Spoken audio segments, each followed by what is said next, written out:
What are the chances for Dylan Raiola to start in Nebraska as a true freshman?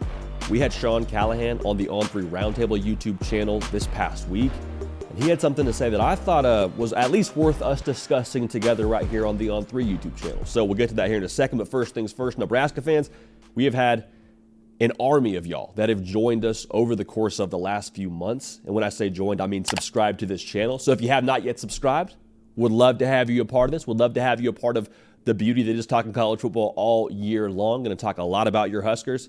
And yeah, make sure you're locked in. So we appreciate you for that. As I mentioned, Sean Callahan of Husker Online joined the On3 Roundtable YouTube channel last week. He said, hey, I think that if there were betting odds in Las Vegas, Dylan Raiola would have to be the heavy favorite to start for Nebraska when it comes to the 2024 season. And that kind of got me thinking, okay, so how should we approach this? What would have to happen for Dylan Raiola to ultimately win the starting job in Lincoln? The first part of this is he would obviously have to beat out who's in that room, which would be Heinrich Haarberg, who threw 7 touchdowns, 7 picks a season ago, and then Daniel Kalen, also a high-profile guy of sorts that's going to be in that room that's in the same class as Dylan Raiola. Dylan Raiola already on campus, already getting acclimated, trying to win over the team, trying to do the right things behind closed doors to get ready for spring football. That's the big part of this now. He's going to get spring practice to try and win this job, which is absolutely massive that he's already enrolled. Here's what I'm going to go ahead and say. I'm going to call my shot. I think Dylan Raiola should be your starter day one in Lincoln. I wholeheartedly believe that, and I have a couple reasons why I believe this. One, what's the worst that could happen? That's always a great reason. It's always a great thing to hear, right? What's the worst that could happen if you make Dylan Raiola your starting quarterback in 2024? Is it going to be worse than last year? Just full transparency, I think it's hard to go backwards from where you were a season ago. As a quarterback room, you threw 10 touchdowns and 16 interceptions. You scored 18 points a game. Dylan Raiola, I know he's a true freshman. We'll talk about that here in a second. But if that's the bar that we're trying to raise up a little bit, given Dylan Raiola's ability, is there not a chance that maybe he improves just a little bit from what that touchdown-interception ratio was a season ago? I also would say this, he's the most talented quarterback in that room from where I'm sitting. All right, I'm not in there. I'm not watching the drills day to day. I'm not watching what the meetings go like and how the team responds to everybody in that room. But just from a pure ability standpoint, Dylan Raiola has got a little bit extra of what God gave him compared to some other folks, I believe, on that depth chart. So with that being the case, I just asked, what's the worst that could happen? Heck, what's the best that could happen? The upside that he presents, I think, is tremendous. And that's not really a secret. But you look at what happened last year for Nebraska, all the one-score games they found themselves losing. Is Dylan Raiola's raw, God-given talent maybe just enough to get him over the hump in one of those one-score games? Because if you get one of those one-score games to break your way, whether it's a throw that Dylan Raiola makes, whether it's an interception he doesn't throw, you're going bowling. And this fan base, they're hungry for a lot more than just going bowling, but I tell you what, that would be a great place to start. That'd be something they would love to achieve in 2024.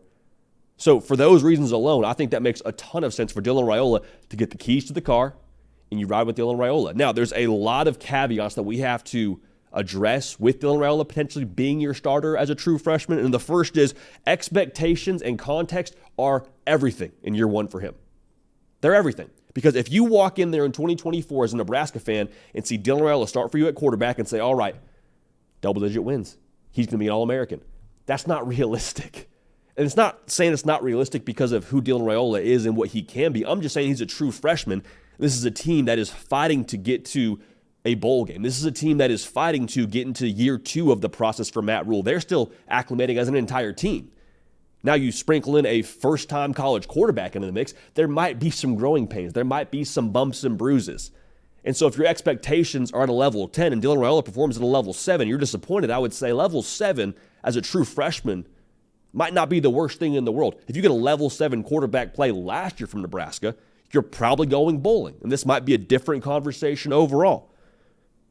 The confidence and psyche of a true freshman quarterback is paramount.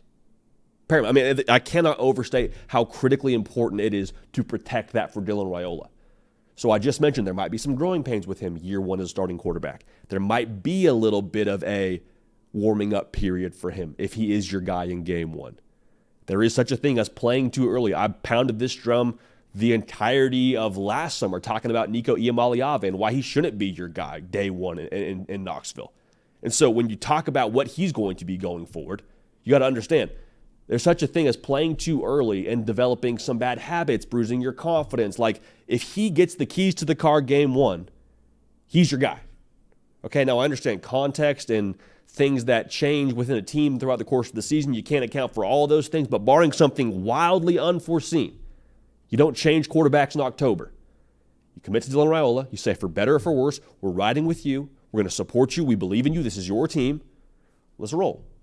Again, there's caveats and exceptions to everything, but that would be the way that I think you should approach, because that gives Dylan Raiola the confidence that, okay, I can make a mistake and not feel like the entire world is going to come down on me. I can make a mistake and not look over my shoulder and think I'm going to get yanked in the second quarter because of a bad decision or a misread or whatever.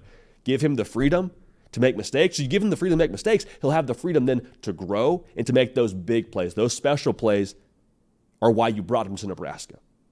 So I cannot wait to see this. Again, I think the worst that could happen, it's hard to move backwards from where they were last year offensively. The best that could happen, he's the difference in a couple of those games and you're going bowling. Let it bake a little bit. Hold your opinion of Dylan Raiola, his first year on campus, loosely. Allow him to grow as a quarterback, grow as a player from year one to wherever he gets to. This year, if he starts, it's a starting point, no pun intended. It is the first square of his journey. What you see this year from Dylan Raiola, I have to believe, will be different than what you see from him 2 years from now as a starting quarterback at Nebraska. But tell you what, man, the hype around him is going to be second to none for that spring game. And given his abilities, given what he could mean for Nebraska and for Matt Rule, given what he was as a recruit for this program, getting him in the boat late in the cycle, I mean, it's massive. And we've seen the Dylan Raiola effect a little bit in the transfer portal as well, by nature of some of the offensive players they've been able to land since his commitment. So the bottom line is Dylan Raiola should be your guy day one. We believe that. And I can't wait to see what happens here in 2024 and the overall conversation that we get to have around him if he does end up being the guy. So with that being said, we appreciate y'all. We love y'all. Again, make sure you're subscribed live on the air tomorrow morning, 11 a.m. Eastern. Want y'all a part of it. Want y'all dialed in. Really appreciate y'all. We love y'all. We're going to keep this party going, and we will see y'all next time.